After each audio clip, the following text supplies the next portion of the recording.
Donc on est dans Rabbeinu Yehuda Chassid, c'est un contemporain, d'ailleurs il est de la famille du Ramban, Nachmanide.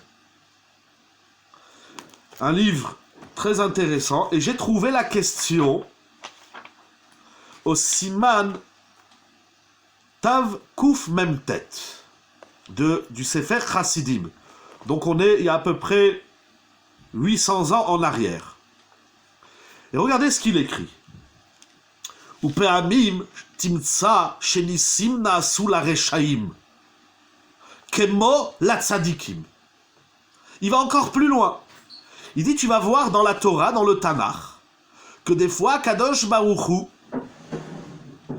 il fait des miracles au reshaim kemo la tzadikim. Comme au tzadikim, c'est exactement les mêmes miracles, c'est du même niveau. C'est incroyable. Avant de voir ces deux réponses, une des preuves qui ramène, c'est Uziyahu Veyotam. Alors je crois que dans la Haftara de cette semaine, Chazon Yeshayahu Ben Amotz, Asher Chazal Yehuda Yerushalayim Bime Uziyahu Yotam Achaz et Yechizkiyahu Malchei Yehuda. Donc dans l'Haftara de cette semaine, on va parler d'une des prophéties du prophète Eshaya Navi. C'est une prophétie qu'il a vue sur Yehuda et Yerushalayim. C'est une prophétie qu'il a eue au temps de Uziyahu, Yotam, Achaz et Yechizkiyahu. Donc Yeshayahu Hanavi va prophétiser sur 4 générations. Encore une fois, Uzziya, Yotam, Achaz et Yechizkiyahu. Ces 4 rois Malchei Yehuda, ces 4 rois d'Israël, on a Uzziyahu et Yotam. Bon, il faut lire l'histoire dans le Navi. Il y a dans la Gemara aussi, il y a plein de Chazal. Uzziyahu, Yotam et Yechizkiyahu sont des tzadikim. Mais on en a un, donc le 3e, parce qu'ils sont père et fils, c'est 4 générations. Achaz, qui est le père de Chizkiyahu Amelech, à propos duquel la Gemara dit que Akadosh Baruch Hu a voulu nommer Chizkiyahu Amelech, il a voulu le nommer Melech HaMashiach. Achaz, c'est un rachat. Et il dit, le Sefer Chassidim, comme on voit dans l'histoire, Ki Uzziyahu veYotam ayu tzadikim. Uzziyahu et Yotam, donc le père et le grand-père, ils étaient des tzadikim. Mais Achaz ayaraou ilichot hu vezar'o. Achaz, j'ai oublié, j'ai pas en tête qu'est-ce qu'il a fait. J'avais le livre tout à l'heure, j'ai oublié. Mais Achaz, il était un tel rachat qu'il aurait dû être, il est chayav karet, il aurait dû être retranché lui et toute sa descendance. Il y a aussi un midrash, je vais essayer de vous dire au moins la référence, dans Bereshit Rabbah, au début du Pérec 63. Ce que ramène ici Sefer Chassidim, c'est ramène dans le midrash Rabbah. Donc, Akadosh Baruch Hu, il sauve Uzziyahu, Yotam, c'est des tzadikim, et Akadosh Baruch Hu, il a un problème avec Achaz. Que Achaz, il est chayav karet. Vous vous rappelez, on a étudié un peu pendant le confinement Masechet Keritout. Achaz, il est en plein dedans. Et Akadosh Baruch Hu, il va lui faire des miracles du même niveau, Nissim Naasu la Reshem Kemo la Tzadikim. Au même niveau. C'est les mêmes miracles. Incroyable. Alors pour cette question, le Sefer Chassidim, Rabouda Chassid, il va donner 2 réponses. Je commence par la deuxième parce qu'elle nous plaît moins. Vous allez voir pourquoi, mais elle est importante, il faut la connaître. Il dit que dans le monde, il y a des tzadikim. Mais des fois, les tzadikim, les gens bien, et les gens meilleurs, et les gens plus que bien, ils font parfois des erreurs. Ils font parfois des avérotes, ou ils font parfois... Ils ne sont pas tzadik gamour à 100%. Alors Akadosh Baruch Hu, il a besoin du rachat pour redresser le tzadik sur les rails. Des fois, le tzadik, il déraille un peu, alors Akadosh Baruch Hu, il va envoyer un rachat qui va déranger, titiller le tzadik, pour rappeler le tzadik à l'ordre. Vous vous rendez compte un peu les cheshbonot. il va longuement développer cette idée. Première réponse. Deuxième réponse, il dit, le Sefer Chassidim, je les ai inversés. Je ne sais pas pourquoi je les ai inversés. Il dit, Mipnei shezachu havotehem. Akadosh Baruch Hu, il sauve le rachat, il lui fait des miracles par le mérite de son père. Il a un mérite pas en lui-même, dans sa personne, mais il appartient, il est le fils d'un tzaddik. Et puisqu'il est le fils d'un tzaddik, et regardez le lachon du Midrash, Akadosh Baruch Hu, il dit, si je détruis le rachat, alors c'est aussi son père, le tzaddik, qui va morfler. Alors le rachat, ne nous inquiétons pas, le rachat, s'il ne paye pas dans le Olam Hazé, il payera dans le Olam Haba, dans le Gehinom. Il y a un très beau chiour de Rav Avigdor Miller, Torah Avigdor, je crois que c'était celui de la semaine dernière. Il dit, ne croyons pas que les Rechaïm qui meurent paisiblement dans ce monde, ils sont aussi là-bas dans le Olam, dans le monde futur, ils sont aussi paisibles. C'est pas comme ça. Alors, et d'ailleurs, Rav Avigdor Miller, il dit qu'Akadosh Baruch Hu, il fait des fois exprès de laisser le rachat en bonne santé, que tout va bien chez lui, la brioute, pour nous rappeler qu'il n'y a pas qu'un seul monde, mais qu'il y a aussi le monde de la vérité, le monde du Din, du Gan Eden, du Gehinom, le Olam Haba. Si tout était payé ici, en positif, en négatif, en récompense et en punition, alors on oublierait complètement le Olam Haba. En tout cas, je reviens au Sefer Chassidim, d'après Rabbi Yehuda Chassid, il y a le rachat. Akadosh Baruch Hu dit, si ce rachat, je le fais disparaître, c'est aussi son père et son grand-père qui, eux, sont des tzadikim, qui vont payer. Et eux, ils n'ont pas à payer. Donc, lorsqu'Akadosh Baruch Hu, quel emuna ven avel, comme on dit dans Parashat Ha'azinu, Akadosh Baruch Hu, il est quel emuna ven avel, un Dieu de confiance, et il n'y a pas, chas v'shalom, d'erreur dans les calculs divins, bien évidemment. Et les Mefarshim expliquent que justement, quand Akadosh Baruch Hu, il envoie à l'homme une récompense ou une punition, il fait le calcul également de tous les cercles qui sont autour. Si un tel se prend une baffe, Akadosh Baruch Hu, il fait aussi le calcul de ceux qui sont à côté de lui. Et donc, comme le rachat, ici, il est à côté du tzaddik, il ne peut pas se prendre une claque, parce que sa claque, elle va résonner dans l'oreille du tzaddik, alors que le tzaddik, il n'a pas à payer de ça. C'est ça qu'il appelle Zechut Avot. C'est incroyable. Le mérite des ancêtres, c'est étant donné que je suis le fils d'un tzaddik, alors Akadosh Baruch Hu, il va m'épargner certaines sanctions par rapport à mon père. C'est incroyable.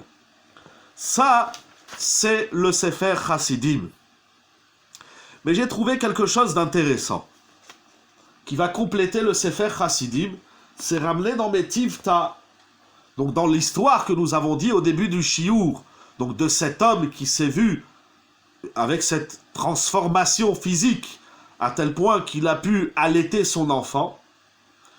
Donc, cette question qu'on a soulevée est soulevée par des dizaines de Mefarshim, j'en ai pioché quelques-uns. Le Yavetz, Rabbeinu Yaakov ben Tsevi Amdin, il dit, Akadosh Baruch Hu lui a fait un grand miracle à cet homme. Regardez ce qu'il écrit, c'est incroyable. Shema Naasa Mishum Beno Sheaya Chashuv Lifnei Amakom. C'est incroyable ce qu'il écrit. Ça veut dire, d'après Abaye, que cet homme, c'est pas un tzaddik. Ah, alors pour Akadosh Baruch Hu, il a fait un tel miracle. Il dit, Akadosh Baruch Hu, il t'a pas fait le miracle pour toi, il t'a fait le miracle pour ton fils. Alors, ça se marie bien avec le Rabbi Yehuda Chassid. Rabbi Yehuda Chassid dit, Hachem, il te fait un miracle, pas pour toi. Il t'a fait un miracle pour ton père. Toi, tu es un rachat. Si tu es rachat, bien sûr, si tu es tzaddik, tu es tzaddik. Mais Akadosh Baruch Hu, il fait parfois au rachat un miracle de la même taille que le tzaddik par rapport à son père. Le miracle que tu vis, c'est pas pour toi, c'est pour ton père. Et Rabbi Yehuda et le Yavetz, il le dit par rapport à l'enfant. Akadosh Baruch Hu, il t'a fait un miracle. C'est pas systématiquement pour toi. Akadosh Baruch Hu, il t'a fait un miracle pour ton fils. C'est énorme. Il y a des situations qu'on vit dans la vie, c'est par rapport à nous-mêmes. On a nos mérites, on a notre avodat Hashem, on a notre filote. Mais il y a des situations que nous vivons, c'est pas pour nous, c'est pour nos parents. Et il y a des situations que nous vivons, c'est pas pour nous, c'est pour nos enfants. C'est incroyable, hein, vous sentez le schéma, comment il se dessine de façon extraordinaire. Il ramène encore Metivta dans Kaftor Vaferar sur Masechet Shabbat. Alors tout à l'heure, vous avez parlé des miracles de l'Égypte. Vous avez fait une bonne remarque, parce qu'il en parle. Et regardez qu'est-ce qu'il écrit. Alors il dit quelque chose d'incroyable. Incroyable. Il dit à Sfarim Akdoshim, il ramène au nom du Mekor Baruch. C'est écrit dans les Sfarim. Quelle est la raison qu'Akadosh Baruch Hu a fait au clan d'Israël, au peuple d'Israël, tellement de miracles lorsqu'ils sont sortis d'Égypte? Pourquoi il y a eu tellement de nissim quand on est sorti d'Égypte? Il dit parce que les enfants d'Israël baignaient dans les 49 degrés d'impureté. Et ils avaient besoin de miracles. On va pas tarder, on va finir. Ils avaient besoin de miracles kedele chazek belibam et taemuna b'Hashem yitbarach. Ils avaient besoin de miracles pour renforcer leur foi en Akadosh Baruch Hu. Et il dit donc le Makor Baruch, Adam shezakouk lenissim gdolim.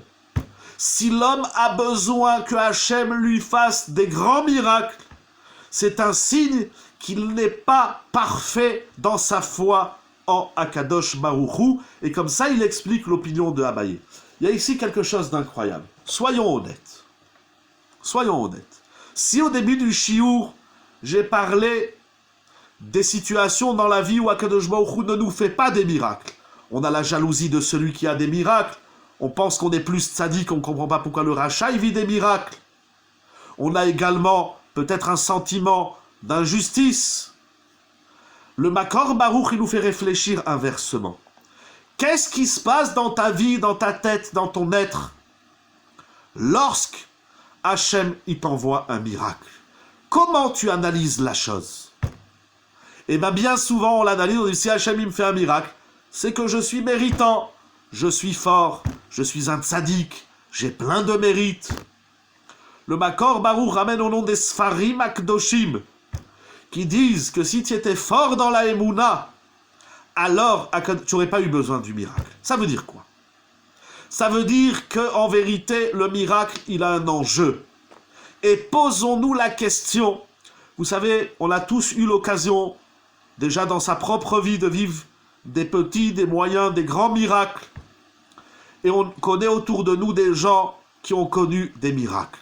Qu'est-ce qui se passe après le miracle? Soyons honnêtes un court instant. Il y a ce que j'appelle le baltachrit du miracle. C'est-à-dire qu'il y a des gens qui vivent des miracles incroyables. Un tel, il a fait un accident, la voiture, elle est écrasée comme une boulette. Tout ce qui était là-dedans est parti en fumée, et lui, il est ressorti sur ses deux pieds en bonne santé. Un tel, il est malade pendant des années, et les médecins le condamnent, tu vas mourir, et le bonhomme, il meurt pas. Le Malach HaMavet, il a oublié celui-là. Et non seulement cela, mais même la maladie, elle disparaît. Il y a des témoignages ramenés dans les Sfarim, que des gens qui ont le cancer, le Halénou, qui font de la chimiothérapie, qui font des soins, et ils sont au seuil de la mort. Et du jour au lendemain, la maladie, elle disparaît, il n'y a plus rien. Les médecins, ils deviennent dingues. Comme ça, des nissim, c'est raconté dans la Torah, dans les Nevi'im, dans les Sfarim, ça ne manque pas. La question, c'est pas est-ce que tu veux un miracle. La question, c'est comment tu vas vivre le miracle. Qu'est-ce que tu vas retenir de ce NES? Qu'est-ce que tu vas comprendre? Qu'est-ce que tu vas tirer comme leçon de ce miracle? L'enjeu du miracle est multiple.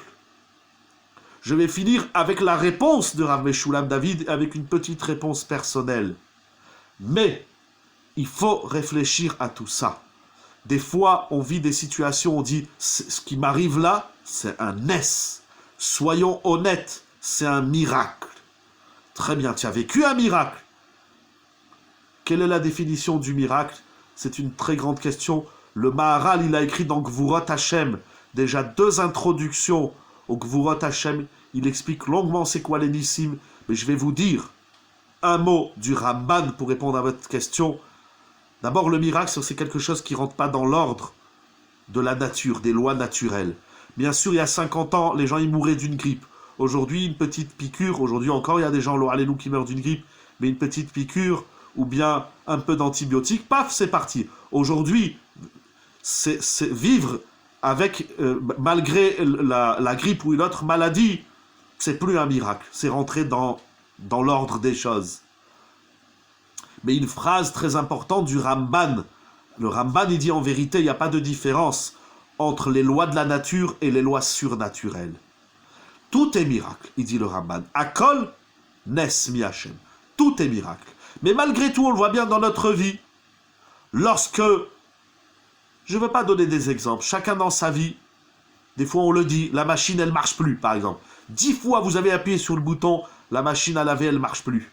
Vous avez appelé un technicien, il vous dit elle marche plus. Vous ne savez pas pourquoi la 11e fois vous appuyez et hop, elle est repartie. Ce n'est pas des miracles, c'est tout simplement, il y avait un dysfonctionnement. Mais il y a des situations, il y a des gens qui nous ont quittés avec le coronavirus. Ils sont plus de ce monde. Il y a des gens, c'est des miraculés. Les médecins, que ce soit l'âge ou que ce soit... On ne sait pas quoi faire. Mais on ne sait pas, mais le bonhomme, un mois après, paf, il est debout. Il y a des miraculés mamache. On ne sait pas comment ça fonctionne. C'est Akadosh Baruch Hu qui vient nous dire « Oh, hé, coucou, je suis là. Il y a quelqu'un, il y a Akadosh Baruch Hu sur terre. » Chacun dans sa vie, il a vécu des petits, des moyens, des grands miracles. Il y a des gens, pendant 10 ans, j'ai un ami, 11 ans, 14 ans, il n'a pas eu d'enfant. Et il a fait tous les traitements qui existent. Ça n'a pas marché. Un jour, il a dit à sa femme, stop, on arrête tout. 15e année, paf, un miracle. Il y a comme ça des histoires avec Rav Ovadia Yosef, Alav Shalom, avec Baba Saleh, avec combien de tzadikim, et le Rachaim Akadosh, et le Zera Shimshon. Des gens mamash, les médecins, ils témoignent, ils disent, ça ne peut pas marcher chez vous. Ça manque des hormones, ça manque des vitamines, ça manque ci, ça manque ça. Et on ne sait pas. Et les gens, ils font ci, ils font ça. Et il y a un S. Ça, c'est les nissim extrêmes. La tchouva, c'est le plus grand chazak. La tchouva, c'est le plus grand des miracles. Mais là, vous parlez d'un miracle d'ordre, je dirais, spirituel. Il existe des miracles dans le olamazé, matériel, physique. Il y a une autre question. Comment faire pour obtenir des miracles? C'est une autre question. Mais quand Akadosh Baruch Hu, il t'envoie un S, quel est l'exercice? Qu'est-ce que tu dois comprendre de cela? On a vu plusieurs idées. Je voudrais terminer avec 2 idées. La première de Rav Meshulam David, qui va dans le sens du Mekor Baruch. Rav Meshulam David, dans son livre, il dit il n'y a pas de différence entre les nissim et les tochachot. Parce que n'oublions pas que le livre de Devarim, il ouvre par les remontrances de Moshe Rabbeinu, qu'il fait aux enfants d'Israël. Et dans les remontrances qu'il leur fait, il leur parle aussi des miracles. Il dit, mais quel est le rapport entre les miracles et les remontrances? Il dit, Rav Meshulam David, quel est l'enjeu de la remontrance? C'est que tu te rapproches d'Akadosh Baruch Hu, tu t'es éloigné, alors on t'appelle, on te dit, reviens. Donc vous parlez de la tchouva, très bien. Il dit, eh ben le Nes, il a aussi pour enjeu les karvam et Akadosh Baruch Hu. Al yedeh sheyatshuvu bitshuva. Le miracle aussi, il a pour enjeu de rapprocher l'homme d'Akadosh Baruch Hu. On sait que Nes, comme Nisayon, ça veut dire élévation. Tu es en train de vivre un moment, en vérité, ce que je suis en train de dire, c'est un peu une blague. Ça veut dire, peu importe si tu es un tzaddik ou si tu es un rachat, peu importe si c'est ton père qui est tzaddik ou si c'est ton fils qui sera tzaddik, le miracle, c'est toi qui le vis. Au présent, il a un sens au passé, comme il a dit le Sefer Hasidim. Il a un sens dans le futur, comme il a dit le Yavetz. Mais il a aussi un sens au présent. Et si Akadosh Baruch Hu, il t'envoie un miracle, c'est qu'Akadosh Baruch Hu, il attend quelque chose de toi. Face à Akadosh Baruch Hu, qu'on soit à la hauteur, je voudrais juste rajouter une petite idée perso.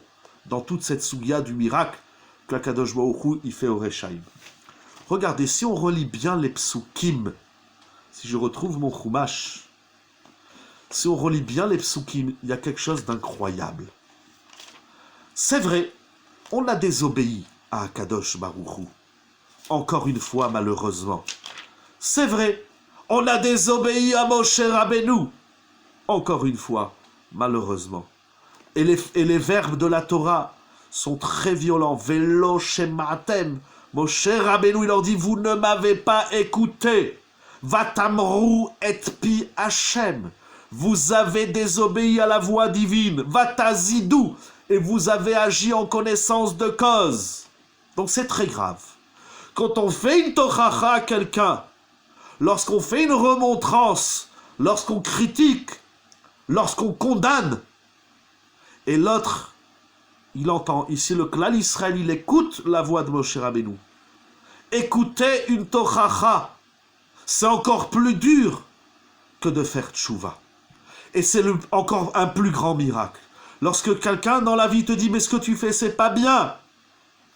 Lorsque l'autre, il te dit que ce soit ton père, ta mère, ta femme, ton mari, tes enfants, ton rave, la société, Yémichei, qui que ce soit. Lorsque quelqu'un met le doigt là où ça fait mal, et tu écoutes. Ohev et atochachot. C'est le plus grand des miracles sur terre. C'est d'entendre la critique de l'autre. C'est très difficile. Et attention, c'est très difficile, pas seulement lorsque l'autre il est animé d'un mauvais élan, voilà, je veux juste te casser, je veux t'écrabouiller. Non, même lorsque l'autre il est animé d'un sentiment, d'un élan positif, constructif, même avec amour, quand on fait une tochacha avec amour, et même si la tochacha elle est faite avec les meilleures conditions, de dire à l'autre, c'est vrai, tu as raison, je me suis trompé. Ça, non seulement que c'est le plus grand des miracles, mais c'est ce qui permet aussi à l'homme de vivre d'énormes miracles. Pourquoi? Parce que si tu es prêt à entendre le message, si tu es à l'écoute, si ton oreille elle est là et quand on te dit ce que tu fais c'est pas bien, tu dis c'est vrai. L'archouma que tu te prends quand on te fait une tochacha, c'est déjà la punition subie pour ta avera. Vous me suivez? Si je te dis t'as fait une erreur et tu dis ah c'est vrai, tu changes de couleur, tu rabaisses ta fierté. Vous savez, le Chovot Alvavot, je lisais cet après-midi, il dit la pire des fautes, c'est l'orgueil. Et donc le plus grand des mérites, c'est de ne pas faire preuve d'orgueil et de fierté, et de dire à l'autre, tu as raison, je me suis trompé, vis-à-vis de toi, vis-à-vis d'un tel, vis-à-vis de... Pardon. Accepter la tochacha, ça enlève bien des mots, et combien de drames on évite. Et combien de miracles on vit lorsqu'on est prêt d'entendre la tochacha. D'autant plus que là, les Béné Israël, ils ont désobéi. Et qu'est-ce qu'ils ont fait, le Émori? On a déjà dit la semaine dernière, si je ne me trompe pas, le Noam Elimelech, il dit Émori, ça vient de l'émor. Dire, c'est le verbe dire. Le Émori, nos voisins, nos ennemis, ils ont dit, ah, si les Béné Israël... ils sont désobéissants de la parole d'Hachem, alors c'est le moment d'aller les éclater. Akadosh Baruch Hu dit, non, ça se passe pas comme ça. Si ton ennemi profite de ta faiblesse pour t'écraser, alors Akadosh Baruch Hu, il vient te porter secours. Vous avez désobéi, ce que vous avez fait, c'est pas bien. Mais d'abord, et ils ont écouté, les ministres, premièrement, vous avez accepté la remontrance. Alors Akadosh Baruch Hu dit, ça y est, plus besoin de punition. Vous êtes blanc, vous êtes méritant. Plus besoin de punir celui qui écoute la tochacha. Vous entendez? C'est un petit chidouche perso inspiré de Rabbi Shulam David essentiellement. Mais d'autant plus que lorsque ton ennemi il veut profiter de ta faiblesse, ça veut dire j'ai le droit de te faire une tochacha avec tous les éléments et les conditions et les halachot. Et donc je t'ai mis en position inférieure. Si à ce moment-là, il y en a, il vient profiter de ta faiblesse, alors je dois lui dire à l'autre, tu sais, celui-là, Saint Sadiq Gamour, t'as pas le droit de toucher. On n'a pas le droit de profiter de la faiblesse de l'autre. Ça, c'est par rapport à l'autre. Ça, c'est pourquoi le Émori, il va mourir comme une abeille qui pique et qui meurt au moment de sa piqûre. Et Akadosh Baruch Hu, il nous a sauvés, non pas parce qu'on est des tzadikim, mais parce que d'abord, Excusez-moi, voilà, juste pour conclure, le miracle n'approuve pas que tu es un tzaddik, le miracle est là pour que tu deviennes un tzaddik. Face à Kadosh Baruch Hu, qu'on soit à l'écoute de ces tochachot, des remontrances divines, qu'on soit à l'écoute des remontrances de nos maîtres ici, Moshe Rabbeinu, à l'écoute des remontrances de ceux qui nous entourent, et qui sait, ô combien c'est difficile de dire à sa femme, tu as raison, je me suis trompé, de dire à son mari, excuse-moi, j'ai fait une erreur, de dire à ses parents, moi j'ai appris, vous connaissez mon père, Isacher Letov, Rav Moshe Mergi, que je vous donne des fois chez les mains, et une longue vie, Arichut Yamim. Mais lorsque j'étais petit, la veille de Kippour, mon père, il nous demandait pardon. Il nous disait, mes enfants, je vous demande pardon. Vous vous rendez compte la grandeur? Ça, c'est un miracle. Que tu arrives à reconnaître ton erreur par rapport à tes enfants, à tes élèves, à ceux qui sont inférieurs à toi. Ça efface toutes les avonotes, ça efface toutes les erreurs. Et lorsque l'homme, il est méritant, alors Akadosh Baruch Hu, il fait des miracles. Le miracle n'est pas la preuve que tu es un tzaddik. Le miracle, il est là parce qu'on attend quelque chose de toi, parce qu'on veut, Akadosh Baruch Hu, il veut que tu deviennes un tzaddik. Yehi Ratzon, quand cette veille de Shabbat Chazon, veille de Tisha B'Av, on soit à l'écoute des Tochachot, des Nevi'im, comme nous allons le voir déjà dans la Haftara, comme nous allons le voir dans Echa. Soyons à l'écoute et arrêtons de prétexter nos erreurs. Reconnaissons-les. Disons, oui, c'est vrai, on a fait des choses qu'il ne faut pas faire. Et on va demander de nous aider à nous améliorer, à exceller dans la Torah, dans les mitzvot, dans les midot, dans la sinatrinam, dans le shalom, dans l'amour, dans tous les ma'asim tovim. Qu'Akadosh Baruch Hu fasse que nous connaissons des jours meilleurs. Et les jours seront meilleurs si tant est que nous acceptions que nous avons commis des erreurs. Et la plus grande bracha de l'homme, c'est lorsque l'homme il dit, c'est vrai, je me suis trompé. Là, il avance dans le Gan Eden, il avance dans un monde meilleur. Et là, Akadosh Baruch Hu, il continue à faire des miracles. Bezrat Hashem pour tout le clan d'Israël, qu'on n'entende que des bonnes nouvelles. Shabbat Shalom ou Mevorach. Et que très vite, on entende la reconstruction du Beth Amikdash. Et que Tisha B'Av se transforme en jour de fête. Amen. Ken Yehi Ratzon. Merci à mon ami Monsieur Zenouda, à qui je souhaite beaucoup de bracha pour l'organisation du Shiur. Et je vous dis Bezrat Hashem, à très bientôt. De toutes les façons, il y aura des messages pour avertir quand est-ce qu'on reprendra les Shiurim. Shabbat Shalom, dans la joie et la santé pour tout le monde et pour tout le clan d'Israël, qu'on puisse tirer les leçons justes et correctes de nos parents, du présent et pour nos enfants dans le futur, comme nous avons vu à travers ces grandes idées, ces grands mefarshim. Shabbat Shalom ou Mevorach. Kol Tuv.